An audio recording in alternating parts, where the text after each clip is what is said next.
നമുക്കിന്നൊരു പച്ചച്ചോറ് ഉണ്ടാക്കിയാലോ? വലിയ പച്ചയൊന്നുമില്ല, ഒരു ചെറിയ പച്ച കളറുള്ള ഒരു പച്ചച്ചോറ്.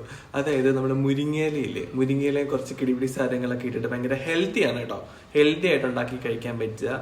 പിള്ളേർക്ക് ലഞ്ച് ബോക്സിലൊക്കെ കൊടുത്തുവിടാനും നമുക്ക് ഉച്ചയ്ക്ക് ചോറിൻ്റെ കൂടെ നമുക്ക് ഉച്ചയ്ക്ക് കഴിക്കാൻ പറ്റുന്ന ഒരു എന്താ പറയുക, ഒരു ഹെൽത്തി മീൽ എന്ന് വേണമെങ്കിൽ പറയാം. അപ്പോൾ വേഗം ഉണ്ടാക്കിയാലോ? ചെറിയുള്ളി, ഇഞ്ചി, വെളുത്തുള്ളി, പച്ചമുളക്, കറിവേപ്പില, മല്ലിയില ഇതെല്ലാം ഒന്ന് ചതച്ചിട്ട് എണ്ണയിൽ, അത് സൺഫ്ലവർ ഓയിലായിരിക്കും നല്ലത് കേട്ടോ, അതിനകത്തൊന്ന് വഴറ്റുക. എന്നിട്ട് അതിനകത്തോട്ടൊരു നമുക്ക് എത്ര എഗ് വൈറ്റ് വേണ്ടെന്ന് വെച്ചാൽ അത്രയും ചേർക്കുക. ഞാനൊരു 3-4 മുട്ട എടുത്തിട്ടുണ്ട് കേട്ടോ.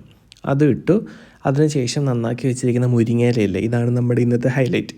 അതും ഇട്ട് കുറച്ച് പാകത്തിന് ഉപ്പും ചേർത്ത് നന്നായിട്ട് ഇങ്ങനെ ചിക്കി പൊരിച്ചെടുക്കത്തില്ലേ, ഈ സമയത്ത് മുരിങ്ങയിലയും വേവും, എഗ്ഗ് നന്നായിട്ട് സ്ക്രാമ്പിൾഡ് ആവും.